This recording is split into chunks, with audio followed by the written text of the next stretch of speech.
आनंद था, जो अक्सर उनके पास ही सोता था। आनंद को यह बात बहुत परेशान करने वाली थी कि गौतम बुद्ध पूरी रात उसी भौतिक अवस्था में कैसे बिता सकते थे। जब भी रात में आनंद की आंख खुलती थी, इसलिए वह हमेशा से जानता था कि गौतम बुद्ध एक ही अवस्था में सोए हुए हैं। ये बात उसके मन में कई सवाल पैदा करती थी। लेकिन एक दिन भिक्षु आनंद अपनी जिज्ञासा को रोक नहीं सका और वह गौतम बुद्ध के पास गया। आधी रात में उसने गौतम बुद्ध को जगाया। नींद से उठकर बोले, तथागत मुझे क्षमा करें, मैं जानता हूँ कि ये आपसे प्रश्न पूछने का सही समय नहीं है, क्योंकि आप सारा दिन चलते चलते और लोगों को धम्म का ज्ञान देते हैं और उनकी समस्याओं का समाधान करें। लेकिन मेरी जिज्ञासा इतनी बढ़ गई है कि मैं सुबह तक इंतजार नहीं कर सकता, इसलिए कृपया मेरे प्रश्न का उत्तर दें और मेरी जिज्ञासा को शांत करें। भिक्षु आनंद ने आगे कहा, मैं पिछले 20 साल से आपके साथ हूँ और देख रहा हूँ कि आप पूरी रात एक ही अवस्था में बिताते हैं, जरा सा भी हिलते नहीं हैं। तो क्या आप सच में सोते हैं या नहीं सोते हैं? बिल्कुल। गौतम बुद्ध आनंद की ओर देखकर मुस्कुराए और बोले, मैंने अपने लिए सोने की सही स्थिति ढूंढ ली है। अब मुझे सोते समय हिलने डुलने की जरूरत नहीं है। मैं नींद की अवस्था में भी जागता रहता हूँ, जबकि मेरा शरीर सो रहा होता है, लेकिन मैं जागता रहता हूँ। सवाल ये नहीं है कि नींद की अवस्था में शरीर चलता है या नहीं। सवाल ये नहीं है कि शरीर स्थिर अवस्था में क्यों नहीं रह पाता। असली कारण तो मन है। मन ही शांत और स्थिर नहीं रह पाता और यही कारण है कि हम नींद की अवस्था में भी अपने शरीर को हिलाते रहते हैं। लेकिन मैं इन सब चीज़ों से परे आ चुका हूँ। अब मेरे अंदर मन नाम की कोई चीज़ नहीं बची है। जब मैं सोने जाता हूँ तो मेरा शरीर बिल्कुल शव जैसा हो जाता है। मन नाम की कोई चीज़ नहीं है। मन नाम की कोई चीज़ बची भी नहीं है। आनंद, क्या आपने कभी किसी मृत शरीर को अपनी अवस्था बदलते हुए देखा है? गहरी नींद की अवस्था में भी हमारा दिमाग ये सब काम करता है। एक बार जब मन स्थिर हो जाता है, मन शांत हो जाता है, तब आपका शरीर गहराई में चला जाता है। सो जाओ, लेकिन भीतर से तुम जागोगे, भीतर से तुम सब कुछ महसूस कर पाओगे। सोने के बाद भी तुम्हारी चेतना एक छोटे से जलते दीपक की तरह निरंतर प्रज्वलित होती रहती है। कहानी खत्म करने के बाद बौद्ध भिक्षु ने अमीर आदमी से कहा, एक प्रबुद्ध व्यक्ति न केवल अपने शरीर को पूरी जागरूकता के साथ देखता रहेगा, बल्कि वह अपने मन को भी पूरी जागरूकता के साथ देखता रहता है। एक प्रबुद्ध व्यक्ति ऐसे ही नहीं सोता है। एक सामान्य व्यक्ति जब सोता है तो वह बेहोश हो जाता है, उसे अपने आसपास का भी पता नहीं चलता, इसलिए वह अपने सपने भी नहीं चुन पाता। लेकिन जब एक बुद्ध व्यक्ति सोता है तो उसे होश रहता है, जैसे सुबह उसकी आंखें खुली रहती हैं, उसी प्रकार एक बुद्ध व्यक्ति भी नींद में होता है। इसलिए कहा जाता है कि एक बुद्ध व्यक्ति कभी नहीं सोता। जब एक सामान्य व्यक्ति सो जाता है, वह नहीं जानता कि वह कब सो जाता है। लेकिन यदि आप जागने और सोने के बीच के उस छोटे से क्षण में जागते रहते हो या जागते रह सकते हो, जब हम सोने के बहुत करीब होते हैं, तो कुछ अद्भुत घटित होगा जो आपको जागरूकता के करीब लाएगा। यह सुनकर वो व्यक्ति बोला, मुनिवर, मुझे इतने गहरे आध्यात्म की बातें समझ नहीं आती। कृपया मुझे आसान शब्दों में समझाइए कि मुझे आसानी से गहरी नींद क्यों नहीं आती। बौद्ध भिक्षु ने कहा, ये 5 मुख्य हैं देर रात तक जागने और आसानी से नींद न आने के कारण। सबसे पहला कारण है बिस्तर पर सोने के अलावा कोई और काम करना। जैसे कई लोगों की आदत होती है कि वो बिस्तर पर ही खाना खाते हैं, वो बिस्तर पर ही पढ़ाई करने बैठते हैं और ऐसे कई काम वो अपने बेडरूम में ही करते हैं। शयन कक्ष का अर्थ सोने का स्थान होता है, लेकिन लोग इसका उपयोग अन्य कार्यों के लिए भी करते हैं, जिसके कारण हमारे मस्तिष्क में शयन कक्ष का कोई निश्चित अर्थ नहीं होता है। इसलिए जब हम बिस्तर पर सोने जाते हैं तो हमारा मस्तिष्क इसे पूरी तरह से स्वीकार नहीं करता है कि अब हमें सोना पड़ेगा, क्योंकि तुमने एक ही जगह पर दूसरे काम करने की आदत बना ली है। दोस्तों, अगर हम आज के समय के हिसाब से बात करें तो हम बिस्तर पर लेटकर भी फ़ोन पर बात करते हैं, बिस्तर पर बैठकर ऑफिस का काम भी करते हैं, चाहे वह फिल्म देखना हो, खाना खाना हो, वीडियो गेम खेलना हो या गपशप करना हो। आज लोग अपना ज़्यादातर समय बिस्तर पर लेटे हुए बिताते हैं, जिसके कारण हमारे दिमाग में बिस्तर अब सिर्फ सोने की जगह नहीं रह गया है।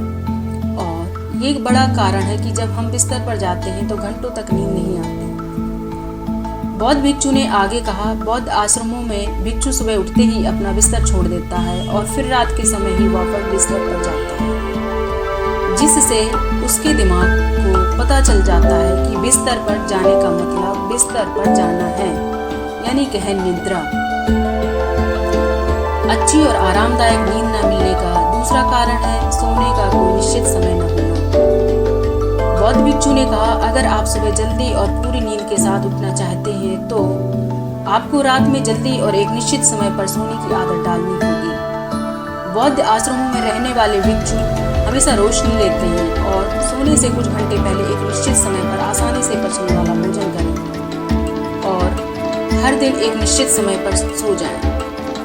तो इस तरह वे एक निश्चित दिनचर्या का पालन करते हैं। दोस्तों, अगर हमारी आज की जीवन शैली की बात करें तो ज़्यादातर लोगों के पास ना तो सोने का उठने का कोई निश्चित समय है और ना ही वे इस बात का ध्यान रखते हैं कि रात का खाना हल्का और जरूरत से थोड़ा कम हो, बल्कि उनका मुख्य भोजन है केवल रात्रि में है। वीकेंड पर वे देर रात तक जागते रहते हैं क्योंकि अगले दिन कोई काम नहीं होता है। अगले वे रात में फिल्म देखने लगते हैं, जो चाहे कितनी भी रात हो जाए वे फिल्म पूरी करके ही सोते हैं। समय और जीवन के बीच कोई सामंजस्य और नियंत्रण नहीं है और फिर ये वही लोग हैं जो अगले दिन अधूरी नींद के साथ उठते हैं और पूरे दिन बेचैनी और थकान महसूस करते हैं। योगिक संस्कृति में नींद को एक चमत्कारी दुनिया कहा जाता है। अगर आप नींद को समझ जाते हैं तो आप नींद में अपने अंदर बहुत कुछ पैदा कर सकते हैं और अगर आप नहीं समझते तो आप इसे खराब भी कर सकते हैं। बौद्ध भिक्षु ने आगे कहा, गहरी नींद न आना, सुबह उठने पर अच्छा महसूस न करना। तीसरा कारण है सोने से पहले नकारात्मक चीजों के बारे में सोचना। जिस तरह के विचारों के बारे में सोचते हुए आप सोते हैं, जब आप अपनी आंखें खोलते हैं सुबह में, ये पहले विचार हैं जो आपके मन में आते हैं। इसलिए जब आप नकारात्मक विचारों के साथ सोते हैं तो सुबह आप उनके साथ ही जागते हैं। बिस्तर पर लेटे हुए जब हम सोने वाले होते हैं तब हमारा अचेतन मन सबसे अधिक सक्रिय होता है और इस समय हम जो विचार अपने अंदर पैदा कर रहे होते हैं, हमारा अचेतन मन उन विचारों को सीधे स्वीकार कर लेता है और उन्हें वास्तविकता में लाने का प्रयास करता है। हमारा अचेतन मन ऐसा नहीं कर पाता है।